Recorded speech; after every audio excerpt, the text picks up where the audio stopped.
सादर नमस्ते जी। नमस्ते जी।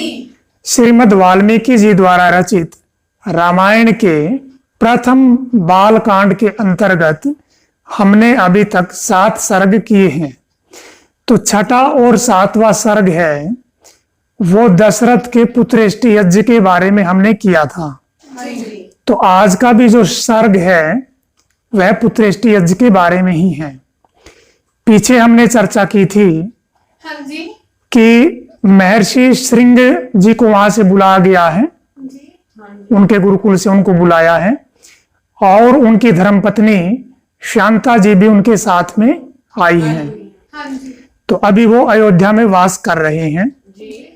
तो अयोध्या में वास करते करते अभी वसंत ऋतु आ गई है। तो वसंत ऋतु में अब वो पुत्रेष्टि यज्ञ का अनुष्ठान करेंगे। कौन करेंगे? महाराज दशरथ। और करने वाले कौन हैं? महर्षि श्रृंग ऋषि जी। ऋषि श्रृंग भी कह लेते हैं, ऋषि श्रृंग भी कह देते हैं। तो हम अब आगे का पाठ कर रहे हैं। महाराज दशरथ का पुत्रेष्टि यज्ञ। ततः काले बहुति थे कस्मिंश्चित् सुमनो हरे वसंते समनु प्राप्ते राज्यो यष्टुम मनो भवत्। इस प्रकार कुछ समय व्यतीत होने पर, यानी कौन सा समय व्यतीत होने पर? जब ऋषि श्रृंग और शांता वो वहां से आए हैं अपने गुरुकुल से, तो अभी अयोध्या में उनको कुछ समय हो गया है रहते रहते। तो कुछ समय व्यतीत होने पर वसंत ऋतु का आगमन हो जाता है। हाँ जी। तब महाराज की यज्ञ करने की इच्छा होती है। ततो ब्रवीदृश्य श्रृंगम राजा दशरथस्तदा कुलस्य वर्धनम त्वं तु कर्तुर्महसि सुव्रत। यज्ञ का निश्चय कर महाराज दशरथ ऋषि श्रृंग से बोले कि हे सुव्रत, अब आप मेरे कुल की वृद्धि के लिए उपाय कीजिए, अर्थात पुत्रेष्टि यज्ञ कीजिए। मेधावी तु ततो ध्यात्वा सा किंचिदिदमुत्तरम लब्ध संजस्ततस्तुम तु वेदज्ञो नृपम ब्रवीत। मेधावी एवं वेदज्ञ ऋषि श्रृंग कुछ समय विचार कर स्वस्थ चित्त और प्रसन्न चित्त होकर महाराज से बोले,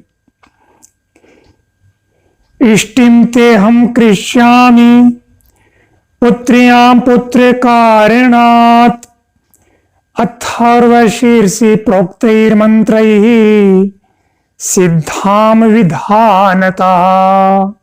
हे राजन, मैं आपके लिए अथर्ववेद में कहे हुए मंत्रों द्वारा विधिवत पुत्रेष्टि यज्ञ का अनुष्ठान करता हूं।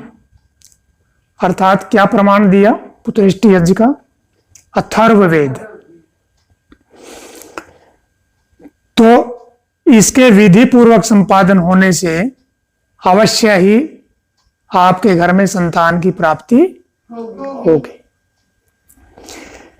ततः प्राक्रमदिष्टिं तां पुत्र्यां पुत्रकारिणात् जुहावाग्नौ च तेजस्वी मंत्रदृष्टेन कर्मणा।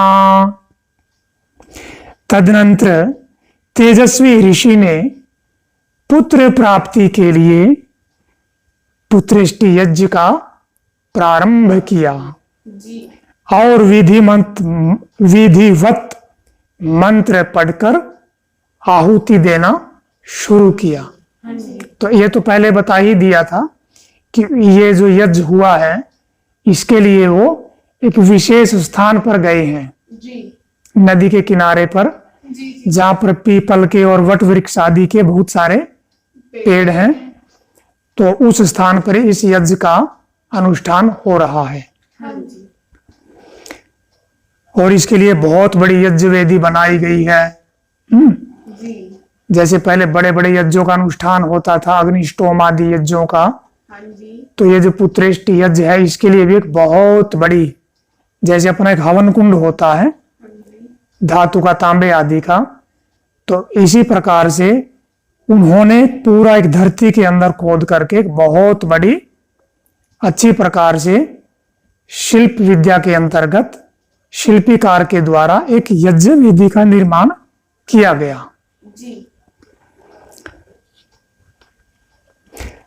अथ वै यजमानस्य पावकादतुल प्रभां तप्त जाम्बूनदमियं राजतान्त पृच्छदाम दिव्य पायस संपूर्णां पात्रीं पत्नीमिव प्रियां प्रगृह्य विप्लां दोर्भ्यां समवेक्षा ब्रवीदिदाम।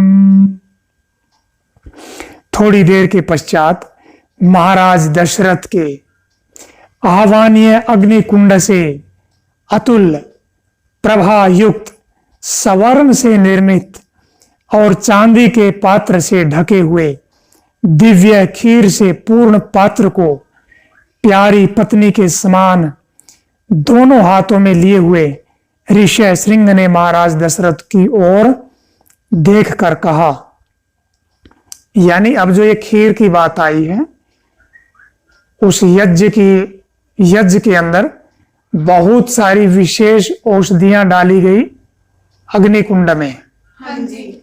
और उनका प्रभाव, उन औषधियों का प्रभाव उस खीर में भी रहा। जी। और खीर के अंदर विशेष औषधियां मिलाई गई जी। जी। आयुर्वेद की दृष्टि से। इदं तो नृप शार्दूल पायसम देव निर्मितम प्रजाकरम गृहाण त्वं धन्यमारोग्यवर्धनम। हे नर शार्दुल, यह खीर विद्वानों द्वारा यज्ञाग्नि में निर्मित की गई है। यह पुत्र उत्पादक, प्रशस्त और आरोग्यवर्धक है। हाँ जी। इसे आप लीजिए। हाँ जी। भार्याणाम अनुरूपाणाम स्नितेति प्रियच्छ वै तासु त्वं लप्यसे पुत्रान्य तदर्थम यज्ञसे नृप। इसे आप अपनी अनुरूप पत्नियों को खिलाइए। जी। इसके प्रभाव से अवश्य ही आपके घर में संतान उत्पन्न होगी। जी। तथेति नृपतिः प्रीतः शिरसा प्रतिगृह्यताम् पात्रीं देवान्न संपूर्णां देवदत्तां हिरण्यमयीं। बहुत अच्छा, ऐसा कहकर और प्रसन्न होकर राजा दशरथ ने विद्वानों द्वारा निर्मित एवं प्रदत्त खीर से भरे हुए सवर्ण पात्र को सिर झुकाकर ग्रहण किया। जी। जी। स्वन्तः पुरं प्रविश्यैव कौसल्यामिदमब्रवीत् पायसं प्रति गृह्णीष्व पुत्रियं त्वदीमात्मनः। तदनंतर महाराज दशरथ उस खीर को लेकर रनिवास में जाकर कौशल्या जी से बोले, लो यह खीर है, इससे तुम्हें अवश्य पुत्र की प्राप्ति होगी। जी। कौसल्यायै नरपतिः पायसार्धं ददौ तदा अर्धादर्धं ददौ चापि सुमित्रायै नराधिपा। अब इस श्लोक में मात्रा बताई है। जो महाराज दशरथ गए, कौशल्या के पास में गए और महाराज दशरथ ने जो खीर बनी थी उस पूरी खीर का आधा भाग कौशल्या को खाने के लिए दिया। जी। अब जो आधी खीर बच गई उस आधी खीर का आधा भाग सुमित्रा को दिया। ठीक है। जी।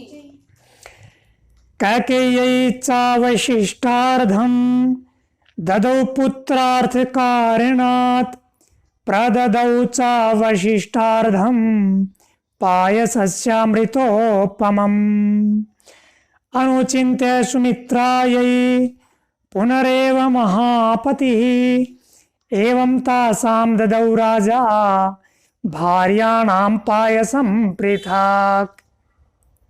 तदनंतर पुत्रोत्पत्ति के लिए जो पहली आधी खीर बची थी वह कैकेयी को दी। यानी अब कितना बच गया था? आधे का आधा भाग था जो बच गया। हाँ वो कैकेयी को दी। लेकिन जैसे ही दे तो फिर सोच विचार कर क्या किया, उसका भी आधा भाग दोबारा वापस सुमित्रा को दे दिया। जी। सुमित्रा को यानी 2 बार मिली। तो फिर कुछ सोच विचार कर महामती दशरथ ने कैकेयी को दी हुई खीर का चौथा भाग पुनः सुमित्रा को दे दिया। इस प्रकार राजा ने यह खीर रानियों को अलग अलग बांट दी। ताश्चैवं पायसं प्राप्य नरेन्द्रस्योत्तम स्त्रियः सम्मानं मेनिरे सर्वाः प्रहर्षोदित चेतसः।